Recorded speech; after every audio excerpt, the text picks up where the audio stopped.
Hello everyone, this is part 2 of chapter 15. In this video, we will cover 4 topics: General Agreement on Trade in Services, World Intellectual Property Organization, trade-related aspects of intellectual property rights, and National Intellectual Property Rights Policy. General Agreement on Trade in Services. What is exactly GATS? जब भी कोई services पे trading होती है तो उस पे ये GATS अप्लाई होता है. It is a treaty of World Trade Organization that came into force in 1995 as a result of Uruguay Round negotiation. ये ट्रीटी एक्सटेंड करती है मल्टीलेटरल ट्रेडिंग सिस्टम को सर्विस सेक्टर पे. जितने भी मेंबर्स वर्ल्ड ट्रेड ऑर्गेनाइजेशन के हैं वो सब सिग्नेटरी हैं GATS के. So, the definition that is given in the module is that GATS is the first ever collection of legally binding multinational regulation governing the global trade in services. GATS services पे जो trade होता है उस पे apply करता है. The principles on which GATS work was similar to the principles of General Agreement on Tariffs and Trade, that is GATT. First is establishing a trustworthy and reliable system of international trade regulations. एक trustworthy system create करना जहाँ पे international trade आराम से हो सके and creating a reliable system for it. Next is guaranteeing non discrimination of all participants. किसी भी जो भी इनके पार्टिसिपेंट्स हैं उनमें डिस्क्रिमिनेट ना करना. Next is boosting economic activity through guaranteed policy bindings. Economic activity को बूस्ट करना. And the last is advancing trade and development through progressive liberalization. Trade and development को encourage करना liberalization से. Liberalization is licensing की requirement को कम करना. So, we can say the 4 principles on which it works are एक trustworthy और reliable system create करना, non-discrimination of all participants, economic activity को boost करना and liberalization की वजह से ट्रेड और डेवलपमेंट को एडवांस करना. After writing the introduction and it's principles हम लिखेंगे that GATT functions on 3 levels and 2 key pillars. The 3 levels on which GATT functions are primary text which contains basic principles and obligation. First level में जो भी basic principles and obligations है वो होता है. Second level में है annexes which deals with rules for particular sector. जो भी पर्टिकुलर सेक्टर के लिए उन्होंने स्पेसिफिक रूल्स बनाए हैं वो मेंशन करते हैं सेकेंड लेवल में. Third is individual nations explicit commitments to allow access to their market. एक नेशन में वो दूसरे लोगों को कैसे एक्सेस दे सकते हैं that will be on the third level. It is very easy.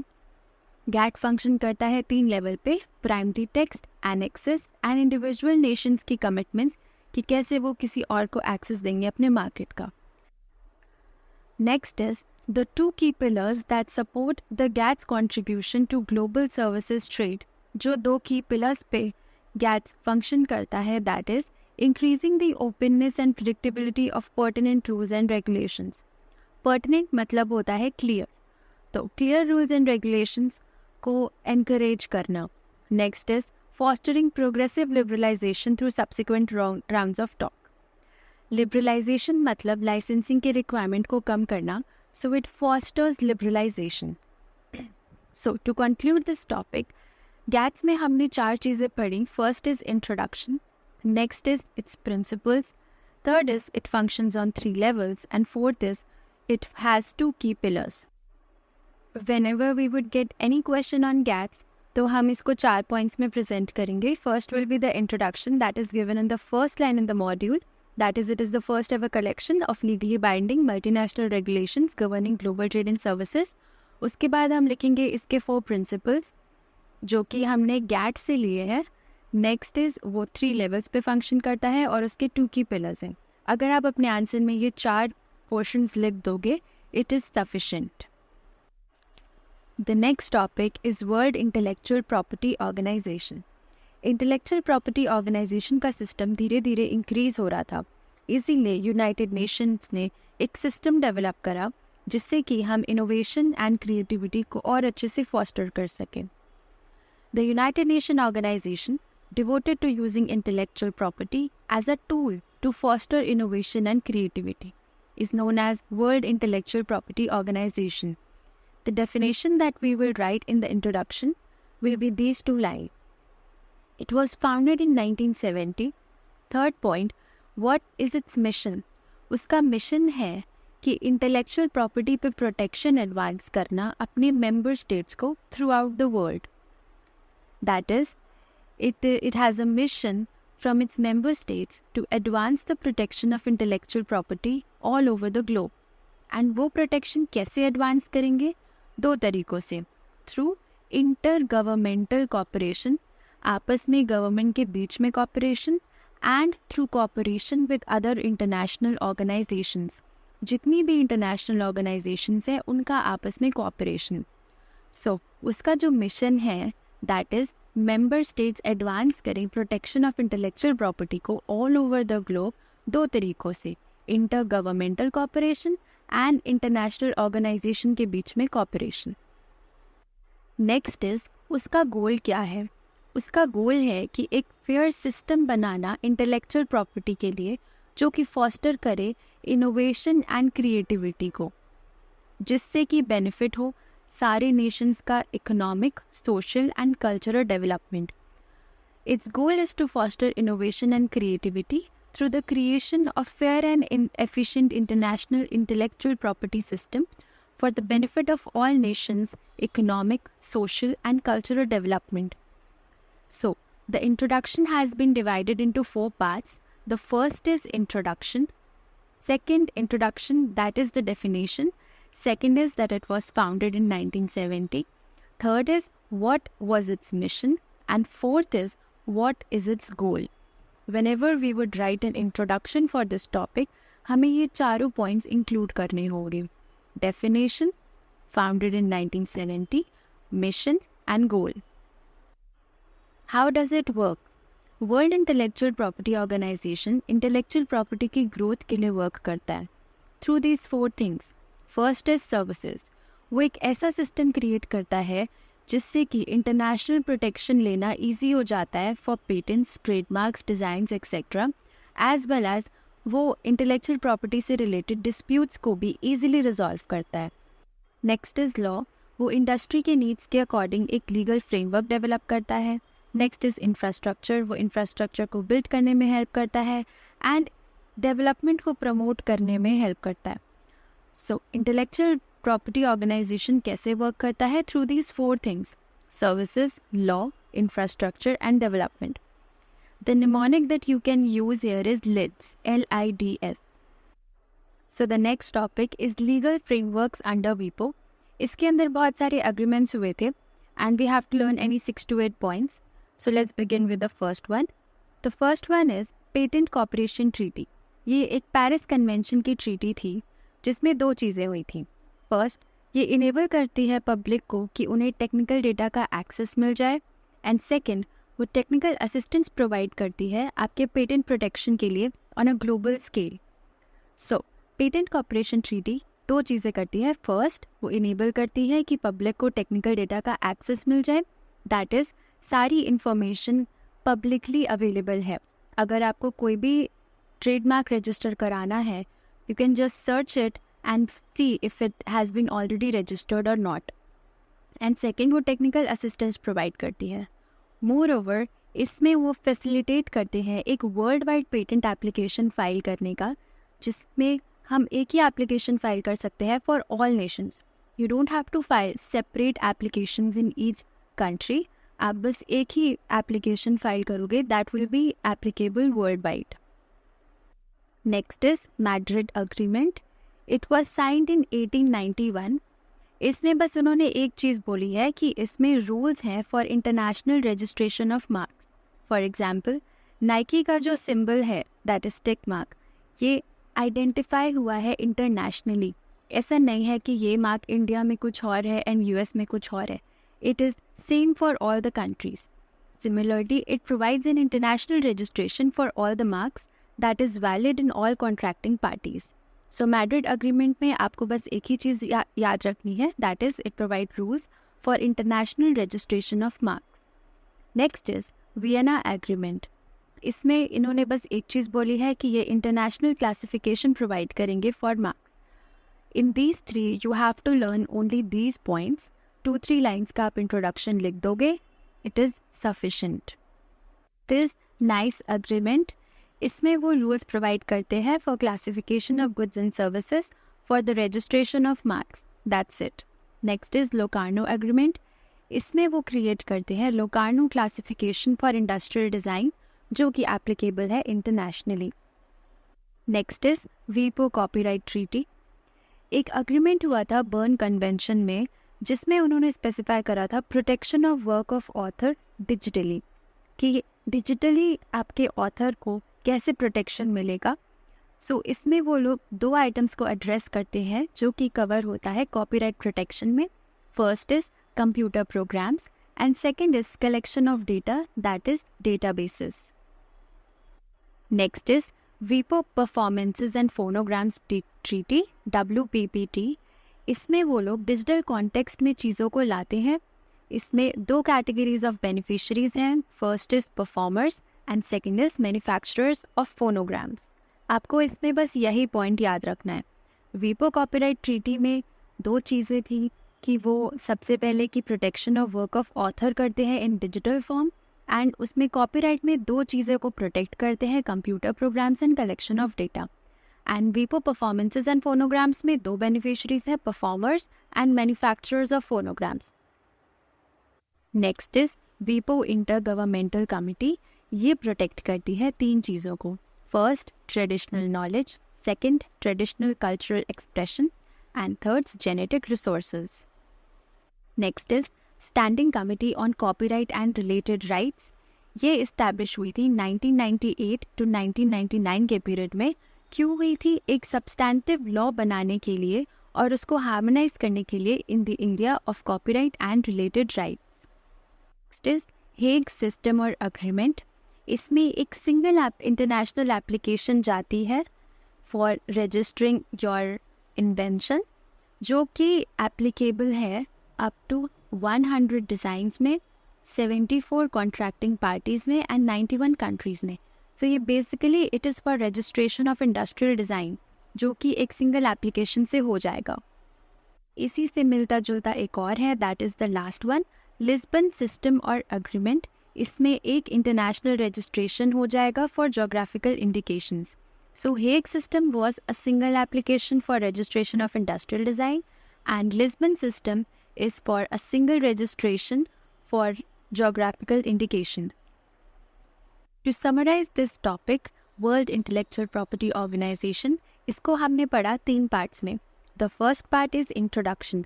Introduction को हमने डिवाइड करा 4 पार्ट्स में। First, उसकी definition कि it is a tool to foster innovation and creativity. Second, it was founded in 1970.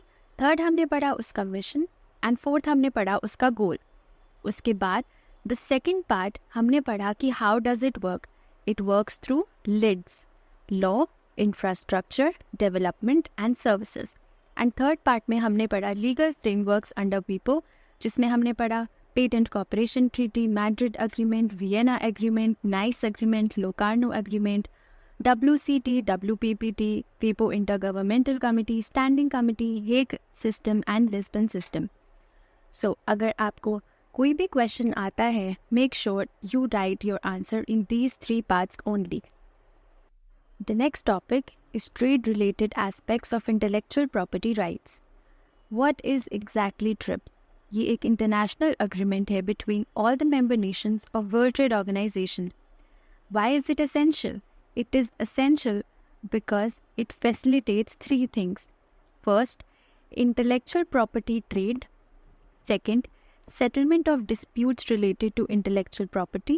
And third, it gives freedom to WTO members to pursue their goals. ये 3 चीज़ें facilitate करता है. First is IPR की trade. Second is उनके disputes को settle करना. And third is freedom देता है WTO members को कि वो अपने individual goals pursue करें. Next, it also acknowledges the importance of intellectual property and trade. वो intellectual property और trade की connection को बहुत importance देता है. So in the introduction we have 3 things. First, that it is an agreement between all the member nations of WTO. It is essential as it facilitates IPR trade, settlement of disputes, and it gives freedom to WTO members to pursue their own national goals. Next is, it acknowledges the importance of connection between intellectual property and trade. Most important thing in this topic is the TRIPS agreement addresses 5 main topics. वो इन 5 चीज़ों को address करता है. First is how general rules and fundamental ideas of global trading system apply to international intellectual property. कि जो general rules हैं global trade के वो इंटरनेशनल इंटेलेक्चुअल प्रॉपर्टी पे कैसे अप्लाई होते हैं. Next, what are the minimum protection criteria for intellectual property rights that members should offer. कि उनका मिनिमम प्रोटेक्शन क्राइटेरिया क्या है. What mechanism should member offer to defend those rights in their home countries. कि कैसे members अपनी rights को defend कर सकते हैं अपनी होम कंट्रीज में. Next, specific interim framework for resolving intellectual property dispute between WTO members. कि क्या वो फ्रेमवर्क बना रहे हैं कि आपस में WTO मेंबर्स के जो डिस्प्यूट्स हैं उनको रिजॉल्व कर सके. Next is special transitional arrangement for implementation of trips provision. Transition मतलब पुराने से नई चीज़ पे आना. तो पुराने प्रोविजन से ट्रिप्स के प्रोविजंस के पे आने के लिए जो भी ट्रांजिशनल अरेंजमेंट उन्होंने बनाए हैं वो इसका एक इम्पॉर्टेंट टॉपिक है. So the 5 things that it covers is what are the general rules of the global trade that apply here. Next is minimum protection criteria. Then members अपने rights को कैसे defend करेंगे. Next, framework to resolve the disputes. And last is transitional arrangement. इसका mnemonic हो सकता है RPTDD. R would be rules, P is protection, D से कैसे वो डिफेंड करेंगे. नेक्स्ट इज अपने डिस्प्यूट्स कैसे रिजॉल्व करेंगे. And last is transitional arrangement. That will be RPTDD. To summarize this topic, TRIPS को हम 2 पोर्शंस में पढ़ेंगे. फर्स्ट इज इंट्रोडक्शन, जिसमें हम पढ़ते हैं कि why is it essential, its definition and what does it acknowledge. Second portion में हम पढ़ेंगे कि वो एड्रेस करता है 5 main topics. So whenever you write your answer, make sure you cover both these portions. The next topic is National Intellectual Property Rights Policy. जैसे हर act में एक स्पेसिफिक अथॉरिटी बनी है. फॉर एग्जाम्पल, कॉम्पिटिशन एक्ट में बनी है CCI, competition commission of India. Companies act में बनी है NCLT and NCLAT. Similarly, Indian government ने इंटेलेक्चुअल प्रॉपर्टी के लिए एक अथॉरिटी बनाई थी, that is national intellectual property rights policy. जैसे हम कह सकते हैं कि इंटेलेक्चुअल प्रॉपर्टी आपको किसी भी चीज़ पे नहीं मिल जाती. There should be an invention. Similarly, बहुत सी जो कॉमन चीज़ें हैं उन पे आप इंटेलेक्चुअल प्रॉपर्टी नहीं दे सकते. For example, I can't take intellectual property rights on, let's say, hello, the word hello. तो इसी को गवर्न करने के लिए उन्होंने एक पॉलिसी बनाई, that is national intellectual property rights policy. इसमें वो एक एक्सक्लूसिव राइट देते हैं to safeguard the originality of investors' work. Let's read what is given in the module.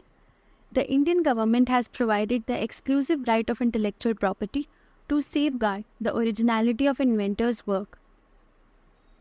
It contains rights centered on copyrights, patent, trademark, trade names, industrial designs and merchandise. इसमें वो rights बताते हैं different intellectual property से related. And why is it crucial? It is crucial to maintain the quality, safety and effectiveness of all pharmaceutical products and services. Similarly, वो एक privilege देते हैं उन लोगों को जिन्होंने ये invent करा है. So the introduction for this will be this paragraph, जहाँ पे हम 3 चीज़ें लिखेंगे. First, that if Indian government has provided exclusive right to safeguard the originality of investors' work. Second, वो क्या क्या protect करता है. And third, why is it crucial? Next is, this IPR policy focuses on 2 things. First, वो improve करता है access to healthcare, food security, environmental protection and social, economic, technological importance को. And second, वो foster करता है creativity and innovation को, जिससे कि enhance होता है socio-economic and cultural development.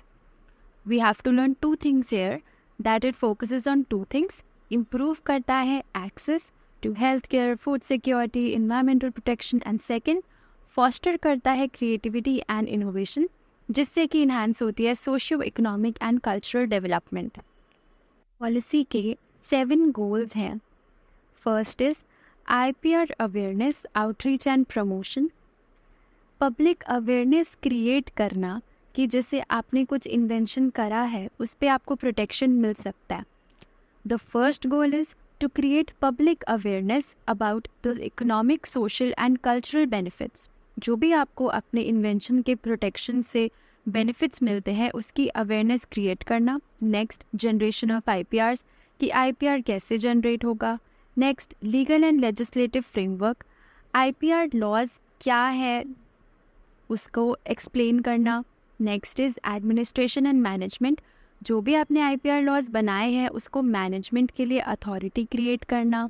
Next is commercialisation of IPR, अपने IPR को आपने कमर्शलाइज करा तो उसका प्रॉफिट मिलना. Next is enforcement and adjudication, जैसे आपका IPR कोई इन्फ्रिंज हुआ है तो उसके लिए एडजुडिकेटरी एंड एनफोर्समेंट मैकेनिज्म क्या होगा. Next is human capital development, to strengthen and expand human resources, institution and capacities. Human resources, institution और capacities को expand करना और उसको strengthen करना for teaching, training, research and skill building in IPR.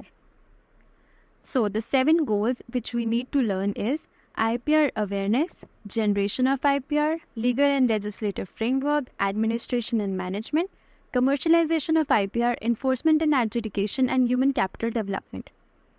To summarize this topic, इसको भी हम 3 portions में पढ़ेंगे. First is introduction, next will be IPR policy focuses on, and next is 7 goals.